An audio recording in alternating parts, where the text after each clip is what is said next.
Secondly, thing that is true is we have the best deal with the Americans. And the third thing that's true is we will get an even better deal. Nobody held a gun to the prime minister's head and said that you have to go out and say he's going to get a better deal than Kuzma. That was his choice to do that. And those words he may regret saying in the future.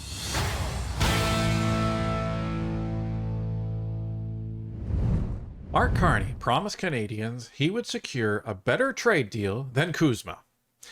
But that's not what's being negotiated. Canada is still talking about giving significant concessions, and according to auto industry insiders, the U.S. proposal of a 15% tariff on Canadian-made vehicles would still spell the end of the last car made north of the border. Let's take a look. The president declaring victory. Yeah, we had a very good conversation with the Prime Minister last night, and we've come to a deal with Canada. A deal the Prime Minister says still requires work to be officially completed, but a source with direct knowledge of the talks has laid out its framework to Global News. The Americans are set to cut current steel, aluminum, and auto tariffs on Canada, but softwood lumber is unlikely to get a cut.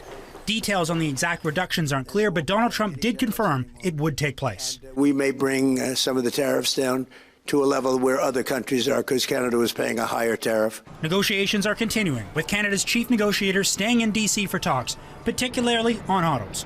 What level new auto tariffs will land at and what they specifically will apply to is still being decided. Auto industry insiders had warned the Carney government if they accept the main U.S. proposal of a 15% tariff on Canadian-made autos and parts, auto plants would close after their current model's production was done. The source also said there will still need to be more auto negotiations once free trade talks start. In terms of what Canada gave up, the White House publicly said Canada moved on 3 sectors, including dairy. We needed to protect supply management. We needed to ensure that the supply management regime remained entirely intact, and I'm confident that that's the case. The U.S. had been seeking changes to rules on the types of dairy products that could be sold into Canada tariff-free, and while there are still negotiations, that seems likely it will happen.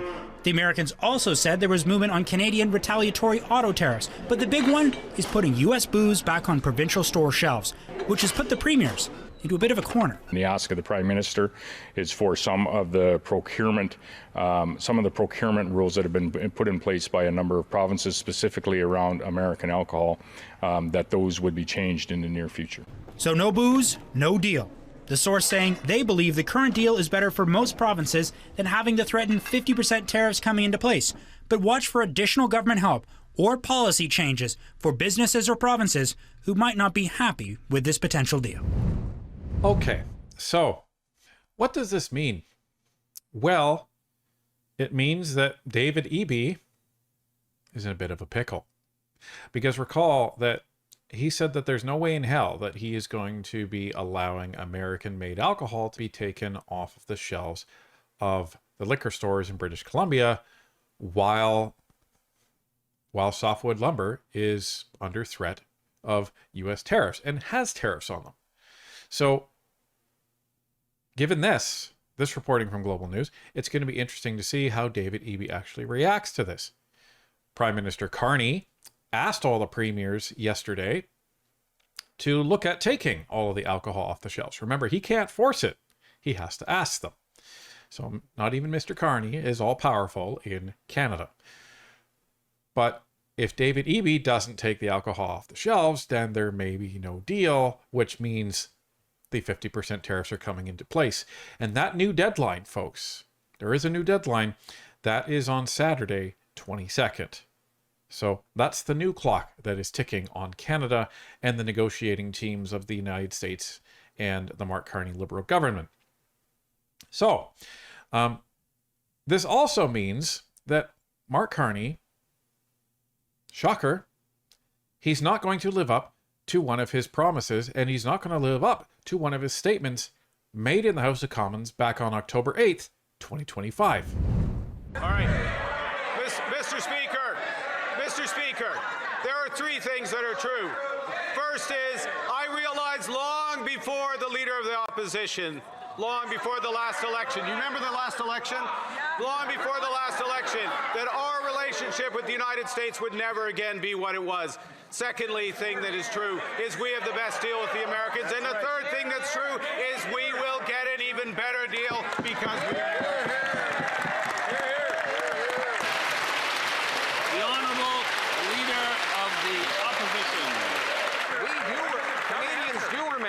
last election where that prime minister promised to put elbows up.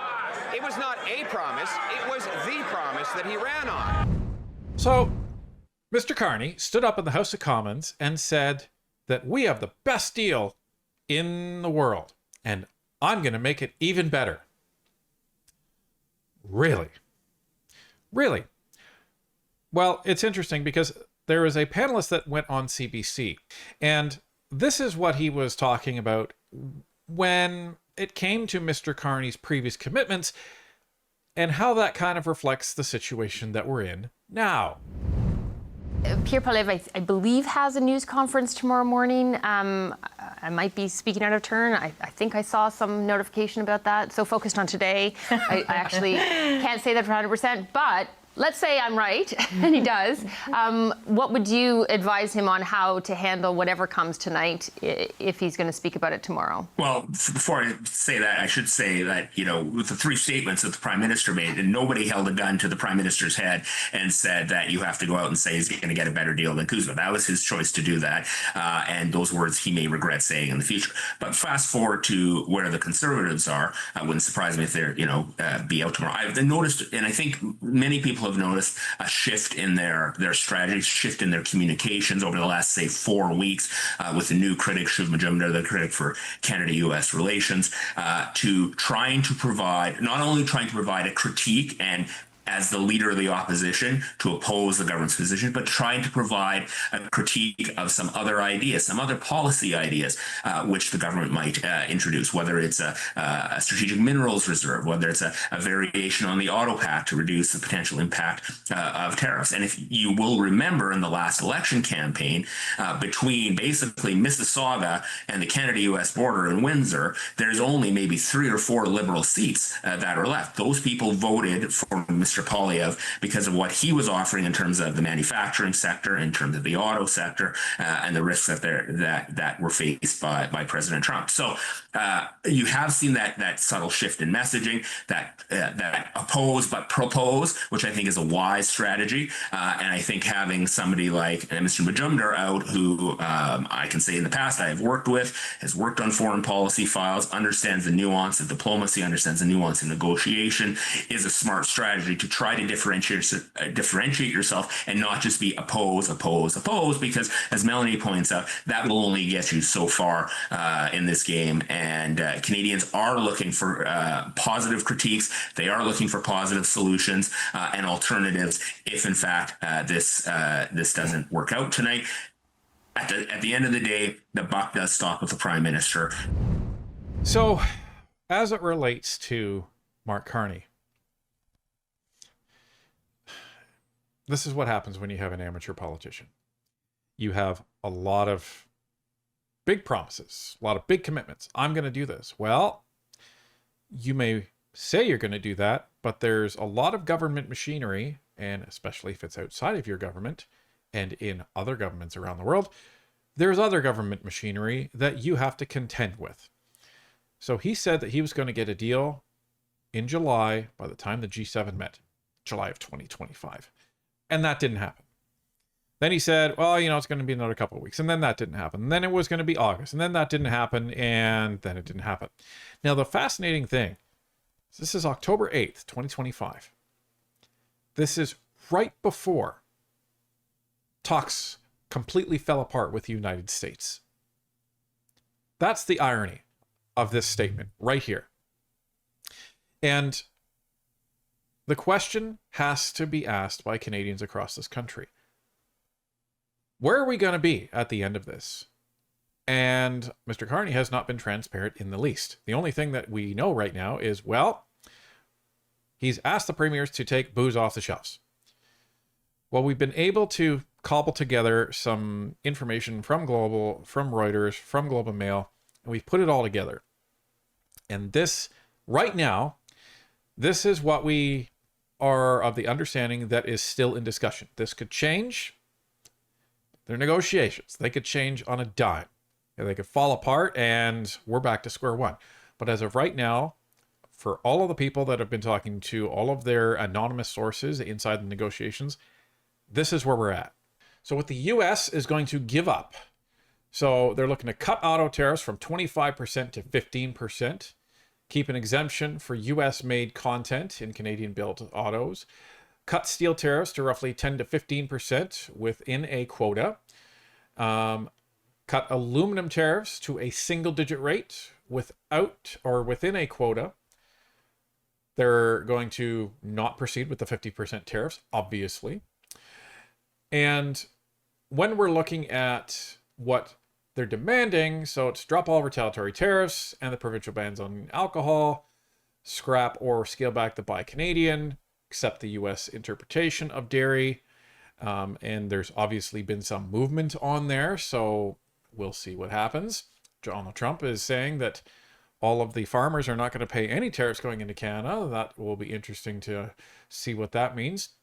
Give the U.S. first right of refusal on critical minerals, move ahead with the F-35 purchase, buy U.S. defense systems, Golden Dome, and provide some assurance of increased oil and gas exports. And that seems to be in reference to what Donald Trump was saying about the Keystone Pipeline. We'll see.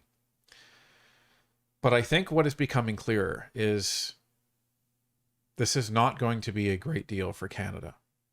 The premiers are trying to say that it is, but auto industry experts are saying if you settle on a 15% tariff, after we're done, the current model, plants are closing. Jobs are leaving Canada. And they're not coming back. So when it comes to what is actually being discussed, it would be nice if Mr. Carney actually talked to some people. It would be nice if his team talked to some people. Instead, their strategy has been go down, negotiate, agree to a bunch of stuff, and then come back and tell the premiers, this is what we're agreeing to. Well, they don't really have an opportunity to say anything then, do they? So negotiations are still going on today. And if they don't wrap up today, they will continue tomorrow. And then tomorrow, we're going to be in the same situation we were on Tuesday, in that we have a deadline coming up of 50% tariffs. And if they can't get it over the finish line, then we're in a world of hurt, Canada, on Saturday. But even if they do get it over the finish line, sure, things are going to be better than what they are now. But Mr. Carney is not going to have lived up to his election promise. The promise he made to Canadians across this country. He's not going to live up to what he said in the House of Commons on October 8th, 2025, that he's going to give us a better deal than the current CUSMA deal or USMCA. And we may end up with the end of the auto industry in Canada if they proceed with accepting this deal. And we may also end up with David Eby not complying because he stands by his commitment of hell will freeze over before he puts booze back on the shelves that is made in America with the softwood lumber situation unchanged. Well, sounds like nothing is happening with softwood lumber. So does that mean all bets are off?